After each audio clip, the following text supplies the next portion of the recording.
Hello students. तो last video में हमने डिस्कस किया कंसेप्ट ऑफ एजुकेशनल साइकोलॉजी और आज हम डिस्कस करने जाएंगे स्कोप ऑफ एजुकेशनल साइकोलॉजी। तो आइए स्टार्ट करते हैं। तो स्कोप बेसिकली होता है कौन कौन से एरियाज में एजुकेशनल साइकोलॉजी डील करती है। तो पहला यहाँ पर दिया हुआ है लर्नर बिहेवियर। तो educational psychology studies learner behaviour in educational environment. हमने लास्ट वीडियो में ही जाना एजुकेशनल साइकोलॉजी लर्नर का जो बिहेवियर है क्लासरूम सिचुएशन में उन्हीं उसी को लेकर स्टडी करता है। यहाँ पर एजुकेशनल साइकोलॉजी टीचर्स को हेल्प करती है बच्चों को अंडरस्टैंड करने में, क्योंकि हमें स्टूडेंट जो होते हैं उनमें इंडिविजुअल डिफरेंसेस है। हर एक स्टूडेंट से अलग होते हैं और उसी के वजह से उनका जो नीड्स है, इंटरेस्ट, फिर आई क्यू लेवल, इंटेलिजेंस, ये सभी कुछ अलग होती है उनमें।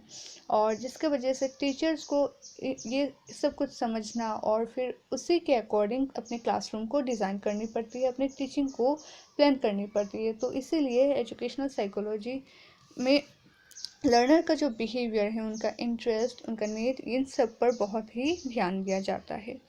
फिर आते हैं growth and development of learning experiences. Educational psychology deals with development of the child in learning process. Educational psychology जो है टीचर्स को बच्चों की डेवलपमेंट में जो अलग अलग स्टेजेस होती है उनके बारे में जानकारी देती है। जैसे कि इन्फेंसी हो गया, चाइल्डहुड हो गया, एडोलेसेंस हो गया, फिर एडल्टहुड होती है। तो यहाँ पर जो फर्स्ट 3 स्टेजेस है जो कि इन्फेंसी, चाइल्डहुड एंड एडोलेसेंस, ये बहुत ही इंपॉर्टेंट हो जाती है, क्योंकि उसी टाइम पीरियड में बच्चों में रैपिड ग्रोथ होती है, उनमें मेंटल डेवलपमेंट होती है, फिजिकल डेवलपमेंट होती है।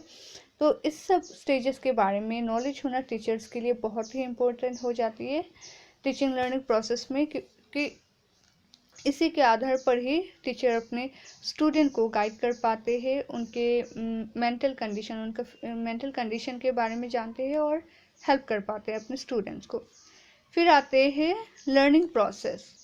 तो educational psychology studies the laws, methods, nature then theories of learning. तो यहाँ पर हमें पता है कि टीचिंग लर्निंग प्रोसेस को इफ़ेक्टिव एंड एफिशिएंट बनाने के लिए टीचर्स को टीचिंग के साथ साथ उनका जो लर्निंग के जो थ्योरीज है, मेथड्स है, डिफरेंट लॉज है, उनका भी नॉलेज होना उतना ही इम्पॉर्टेंट हो गया है। क्योंकि चाइल्ड सेंटरिंग अप्रोच ही बेस्ट लर्निंग आउटकम दे सकती है। और इसीलिए एजुकेशनल साइकोलॉजी इन सब लर्निंग प्रोसेस को स्टडी करता है और ताकि बच्चों को बेस्ट लर्निंग एक्सपीरियंसेस मिल सके। फिर आते हैं हेरिडिटी एंड एनवायरनमेंट। बच्चों में चाहे वो ग्रोथ एंड डेवलपमेंट हो या कि एजुकेशनल डेवलपमेंट हो, हेरिडिटी का बहुत ही इम्पोर्टेंट रोल रहा है, साथ ही साथ एनवायरनमेंट का। हेरिडिटी यानी वंशावृत्ति। और तो यहाँ पर क्या होता है, एजुकेशनल साइकोलॉजी स्टडी करता है कि किस तरह हेरिडिटी एंड एनवायरनमेंट जो बच्चों की डेवलपमेंट है उसमें कंट्रीब्यूट करता है। और साथ ही साथ ये भी देखते हैं कि किस तरह साइकोलॉजी को और भी हेल्पफुल यूज़फुल बनाया जा सके बच्चों की डेवलपमेंट के लिए, पर्सनैलिटी डेवलपमेंट के लिए। देन आते हैं development and adjustment of personality, all round development of the personality. यहाँ पर एजुकेशन का मूल उद्देश्य हम जानते हैं all round development of the child. तो जिसके लिए टीचर्स को चाहिए कि वे अपने स्टूडेंट्स को बहुत ही अच्छी तरह जाने, उनके इंटरेस्ट को, उनकी नीड्स, एप्टीट्यूड्स और बहुत सारे अलग अलग फैक्टर्स से उन्हें जाने, जो कि एजुकेशनल साइकोलॉजी के द्वारा ही संभव हो पाती है। फिर आते हैं evaluation and learning process. Educational psychology helps in use of statistical tools and methods in education. तो स्टूडेंट की जो इवैल्यूएशन या फिर लर्निंग परफॉर्मेंस को जानने के लिए टीचर्स कई टूल्स एंड मेथड्स का इस्तेमाल करते हैं, जहाँ पर जो कि एजुकेशनल साइकोलॉजी द्वारा डेवलप किया जा सकता है। कैसे ये ऐसा है कि मान लीजिए कि एक बच्चा है और उसका लर्निंग परफॉर्मेंस हमें जानना है।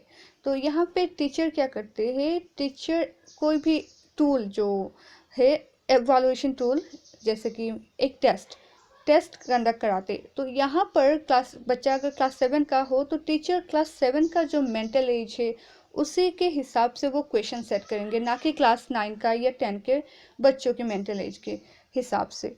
और साथ ही साथ ये अपना जो भी टॉपिक पढ़ाते हैं तो उसी का जो मेन पर्पस है, क्या वो उस टेस्ट के द्वारा कंप्लीट हो पाएगा, उसी को भी ध्यान में रखते हुए वो टेस्ट कंडक्ट कराते थे। तो इसी तरह टीचिंग लर्निंग प्रोसेस में एजुकेशनल जो साइकोलॉजी है इवैल्यूएशन में भी बहुत इम्पोर्टेंट हो जाती है। देन आते हैं providing guidance and counselling. Providing guidance and counseling is the most important area of study under educational psychology। जी हाँ, बिल्कुल, किसी भी स्टूडेंट की ऑलराउंड डेवलपमेंट के लिए गाइडेंस बहुत ही इम्पॉर्टेंट है। And guidance and counselling provide करने के लिए टीचर्स को सबसे इम्पॉर्टेंट बात है अपने स्टूडेंट को अच्छे से जाने, और जैसे कि उनका नीड क्या है, इनका इंटरेस्ट क्या है, इनका प्रॉब्लम क्या है, और उनकी जो फिजिकल, फिर mental, social, then economic condition कैसी है, तभी जाकर वो प्रॉपर गाइडेंस एंड काउंसलिंग उन्हें दे सकेंगे।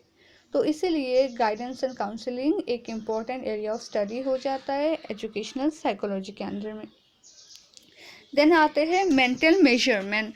यहाँ पर educational psychology helps to study mental abilities as well as talents of the individual. हाँ बिल्कुल, एजुकेशनल साइकोलॉजी के मदद से हम लोगों की जो मेंटल एबिलिटीज़ है, उनका आईक्यू लेवल, एप्टीट्यूड क्या है, उन्हें जानने में आसानी हो पाएगी। देन आते हैं mental hygiene. Educational psychology helps people maintain proper mental balance by making mind free from various mental problems and anxiety।